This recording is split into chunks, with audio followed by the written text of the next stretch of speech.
تو مجھے عرض یہ کرنا ہے کہ یہ مہینہ بڑا قیمتی مہینہ چل رہا ہے، ذی الحجہ کا مہینہ ہے۔ اس مہینے میں جہاں بہت سے تاریخی واقعات ہیں تو حضرت اسماعیل علیہ نبینا علیہ السلام کا یہ قربانی کا تاریخ ساز واقعہ اپنی مثال آپ ہے۔ حضرت اسماعیل علیہ نبینا علیہ السلام کی یہ جو سنت ہے، پورا عالم اسلام اس سنت کو ادا کرتا ہے، اور سنت کو ادا کرتے وقت اس کو احساس یہی ہوتا ہے کہ میں حضرت ابراہیم اور حضرت اسماعیل باپ بیٹے کی اس سنت کو زندہ کر رہا ہوں جس سنت کو حضرت ابراہیم علیہ نبینا علیہ السلام نے خواب میں دیکھا تھا کہ خواب میں امر الہی ہوتا ہے کہ جاؤ اس بچے کو راہ خدا میں قربان کرو، اور چونکہ وہ نبی تھے اور نبی کا خواب تو وہی ہوتا ہے، سچا ہوا کرتا ہے۔ بہرحال انہوں نے خواب بیان کیا اپنے بیٹے سے، اور بیٹے نے خواب کو سنا سمجھ لیا، چونکہ باپ بھی نبی ہے بیٹا بھی نبی ہے۔ بہرحال وہ الگ بات ہے کہ باپ بچہ چھوٹا ہے، لیکن نبوت کے آثار وہاں نمایاں تھے، سمجھ گئے کہ میرے والد کی اپنی بات نہیں ہے بلکہ حکم خداوندی ہے۔ سوال یہ کر رہا ہوں کہ ذی الحجہ کا مہینہ ہے، اس مہینے میں یہ اتنا تاریخ ساز واقعہ ہے، اس تاریخ ساز واقعے کو قرآن کریم نے ریکارڈ کیا ہے، اور یہی وجہ ہے کہ ہندوستان ہی نہیں پورا عالم اسلام اللہ کی محبت میں ڈوب کر کے سیدنا ابراہیم علیہ نبینا علیہ السلام اور سیدنا اسماعیل علیہ نبینا علیہ السلام کی سنت کو زندہ کرتا ہے۔ جو قربانی کرنے کا 100% مستحق ہے، یعنی جس پہ قربانی واجب ہے، اس کے جذبات مچلتے ہیں، چاہے وہ کیسے بھی حالات سے گزر رہا ہو، فی الحال اس کے ہاتھ میں نقد ہو یا نہ ہو، لیکن بہت کم لوگ ایسے ہوں گے سوچتے ہیں قربانی نہ کریں۔ اس کا خیال 100% یہ رہتا ہے کہ کسی بھی طریقے سے یہ وجوب مجھ سے ثابت نہ ہو جائے، میں ضرور قربانی کروں۔ اور اگر قربانی کا فریضہ انجام نہیں دیتا ہے تو پھر گھر میں بچے ہوتے ہیں 7 سال کے، 8 سال کے، 6 سال کے، جن میں شعور نہیں ہے، سلیقہ نہیں ہے، ابھی ان کی عقل سننے بلوغ میں نہیں پہنچی ہے، عقل پختہ نہیں ہوئی ہے، مضبوط نہیں ہوئی ہے، لیکن وہ بھی کہتے ہیں ابو فلاں کے ابا بچہ لے کر کے آئے ہیں، آپ کب بچہ لائیں گے؟ پھر یہ دیکھیے کہ بچوں کا جذبہ کہ بچے رات دن ایک کر کے اپنے ماں باپ کو مجبور کرتے ہیں، اور پھر وہ بچہ خرید کر کے لاتے ہیں۔ کہ ان لوگوں کی بات کر رہا ہوں کہ جنہوں کے پاس میں نقد پیسہ نہیں ہے، وہ سوچتے ہیں چلیے بہرحال کس سے قرض لے لیتے ہیں، ان کے پاس میں مال تو ہے۔ بسا اوقات ایسا ہوتا ہے کہ مال تو ہمارے پاس میں موجود ہے لیکن نقد کی شکل میں ہمارے پاس میں رقم نہیں ہے، پھر وہ اڑوس پڑوس یا کسی رشتے دار یا اپنے اعز اقارب سے وہ رقم لے کر کے بچہ خرید کر کے لاتے ہیں۔ لیکن بہرحال وہ بھی یہ جانتا ہے کہ سنہرا موقع ہے، اگر ہاتھ سے نکل گیا پورے سال پچھتاوا ہوگا۔ تو یہ مسلمانوں، آپ حضرات کو یہ جذبات ہیں، یہ جذبات ویسے ہی نہیں ہے، کہیں نہ کہیں اللہ تبارک و تعالیٰ کو آپ سے محبت ہے، عقیدت ہے، اسی لیے اللہ تعالیٰ نے آپ کے دل میں بات ڈالی اور آپ نے ایک قیمتی جانور خریدا، راہ خدا میں قربان کر دیا۔ یہی حضرت ابراہیم اور حضرت اسماعیل کی سنت ہے، جس سنت کو آپ زندہ کر رہے ہیں۔ دعا کریں کہ اللہ تعالیٰ اسے شرف قبولیت سے نوازے۔ حضرت ابراہیم علیہ نبینا علیہ السلام کا واقعہ، یہ تو آپ کو ایک کے بعد دیگر کئی امتحانات دینے پڑے اور آپ ایک امتحانات میں کامیاب ہوتے چلے گئے۔ لیکن یہاں 2 باتیں مجھے عرض کرنی ہے۔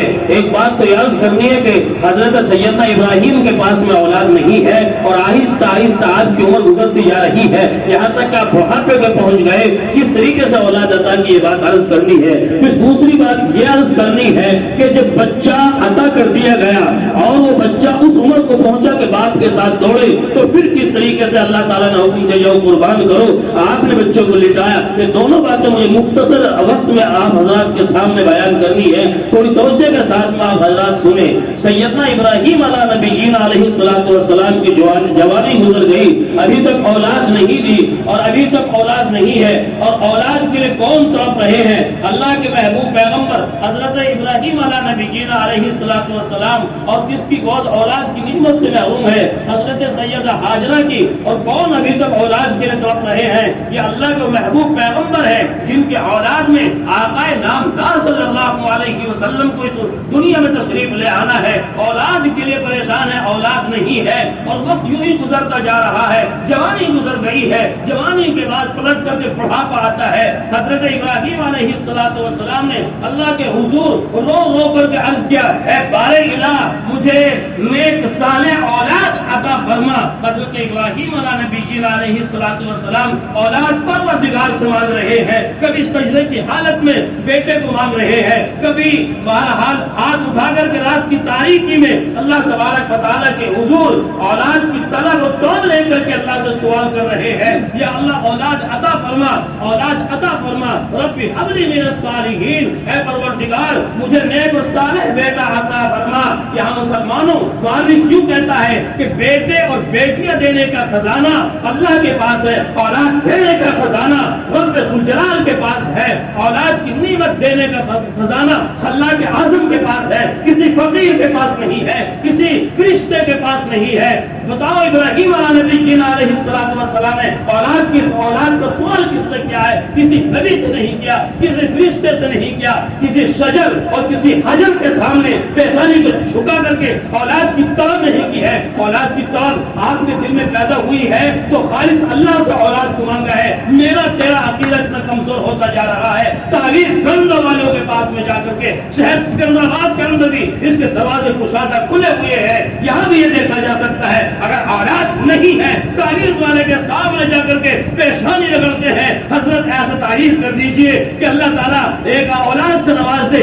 درخواست دعا کی کرنی کسی بزرگ سے کرانی وہ تو صحیح ہے، لیکن یہ جا کر کے کہہ دینا کہ مجھے تعویذ دے دو، یا کسی جا کر مذہب پہ جا کر کے کہہ دینا کہ اولاد ہو جائے، ان کے ہاتھ میں اگر اولاد ہوتی تو پھر میں یہ کہہ سکتا تھا رسول کے ساتھ میں سینکڑوں کی تعداد میں اس بات کے دعوے دار ہوتے کہ فلاں کی اولاد ہے، ہماری وجہ سے ہے، ہماری دعاؤں کا ثمرہ ہے، یا ہمارے تعویذ کا کرشمہ ہے۔ لیکن یہ غلط بات ہے، اولاد جو ہے اللہ تبارک و تعالیٰ کی عنایت ہے، اللہ تبارک و تعالیٰ کا ایک احسان ہے۔ اگر اللہ تعالیٰ کسی کو اولاد عطا کرے، سیدنا ابراہیم نبی جینا علیہ السلام نے اولاد کس سے مانگی ہے؟ بیٹا کس سے مانگا ہے؟ بہرحال اللہ تعالیٰ سے مانگا ہے۔ جو ہی اللہ کے حضور سیدنا ابراہیم نبی جینا علیہ السلام نے درخواست کی، فوراً خدا کے حضور آواز آتی ہے، وَبَشَّرْنَاهُ بِغُلَامٍ حَلِيمٍ، بس بشارت دی ہم نے ان کو بردبار لڑکے کی۔ مانگا کیا تھا؟ ملا کیا؟ مانگا تھا صالح بیٹا اور عطا کیا حلیم بیٹا۔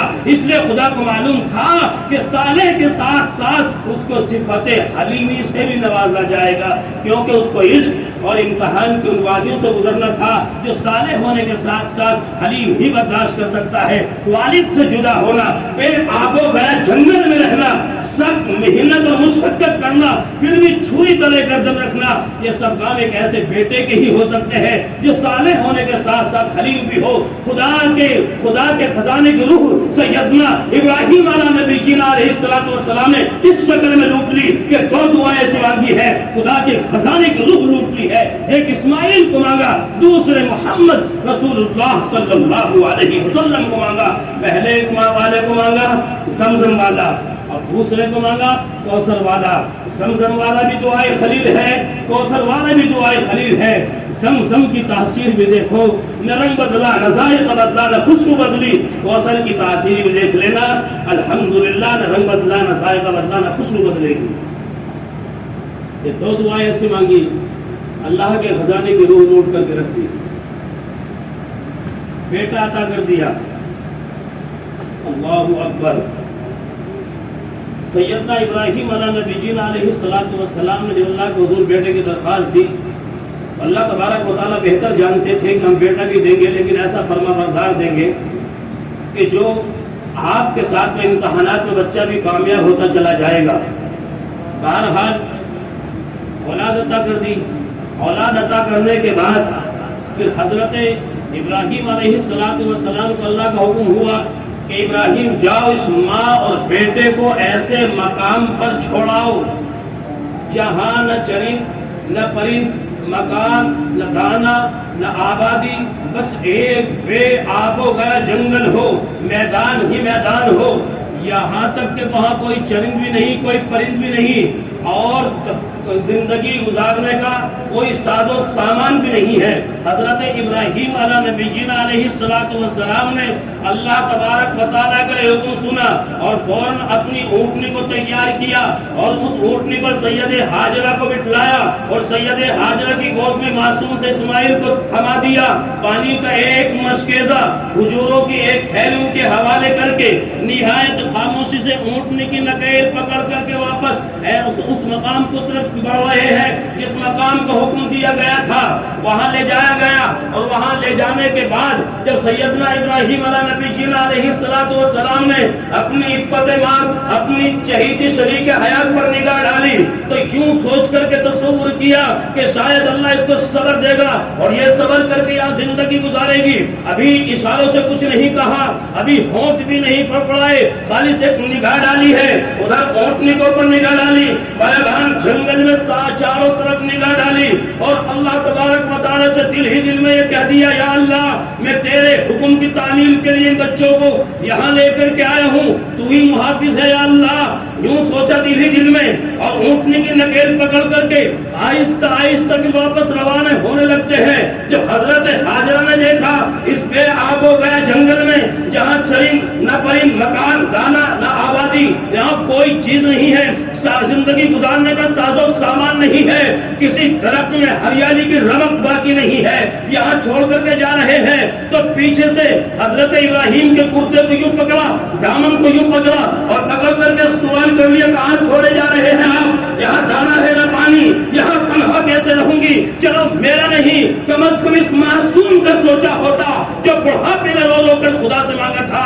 مسلمانوں جس وقت میں بات کہی ہوگی، بچے کو یوں ہاتھوں میں اٹھا کر کے کہا ہوگا، چلو میرا نہیں، کم از کم اس معصوم کا ہی سوچا ہوتا جب بڑھاپے میں رو رو کر کے خدا سے مانگا تھا۔ حضرت ابراہیم پر پیغمبرانہ صبر، حوصلے کا ضبط غالب تھا۔ بیوی کی اس بے بسی اور فریاد کو سن کر فرمایا، ہاجرہ میں تمہیں اور اسماعیل کو خدا کے حوالے کرتا ہوں۔ اللہ کا نام آنا تھا، سید ہاجرہ نے دامن خلیل کو چھوڑ دیا، دور جلیل کو پکڑ لیا اور یوں کہا، جو خدا آتش نمرود میں، جو خدا اس آگ میں جس آگ کو سالوں سال دہکایا تھا نمرود نے اور آگ کو اس میں ڈال دیا گیا تھا، پھر آگ کے لیے حکم یہ تھا آگ کو گلزار ہو جا، وہ آگ گلزار ہو گئی تھی۔ تو سیدہ ہاجرہ نے ایک تعریفی جواب دیا، جو خدا آتش نمرود میں آپ کا کفیل ہو سکتا ہے، وہ خدا اس وادی غیر زیزدہ میں میرا بھی کفیل ہو سکتا ہے۔ حسب اللہ نعم الوکیل، نعم المولا و نعم النصیر۔ مرنا جینا اسی کے لیے ہے۔ بہرحال سوچو تو صحیح مسلمانوں، کیا محبت اور کیا جذبات اس وقت میں رہے ہوں گے۔ اللہ اکبر، جب ایک بچوں کو اشارہ دیا چھوڑ کے چلے آؤ، کتنی محبت ہوتی ہے بچے سے۔ کسی انسان کے 10 اولاد بھی ہو، کسی کا کیا 1 درجن اولاد کیوں نہ ہو، ایک ایک بچے سے ماں باپ کو محبت وہی ہوتی ہے جو ہونی چاہیے۔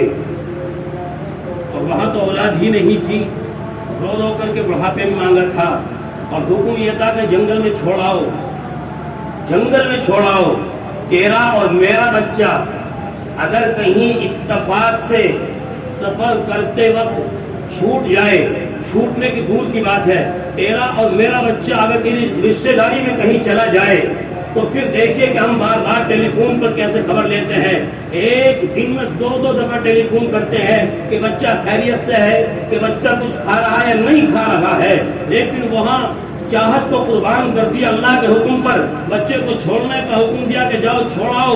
اور جانتے ہو مسلمانوں کہ سیدہ ہاجرہ جس وقت میں کہہ رہی ہے میرا نہیں، اس بچے کا سوچا ہوتا تو سیدہ ہاجرہ کون سا کلیجہ لے کر کے آئی ہوں گی اور زبان سے اگر الفاظ استعمال کیے ہوں گے تو وہ کس طریقے سے الفاظ نکلے ہوں گے۔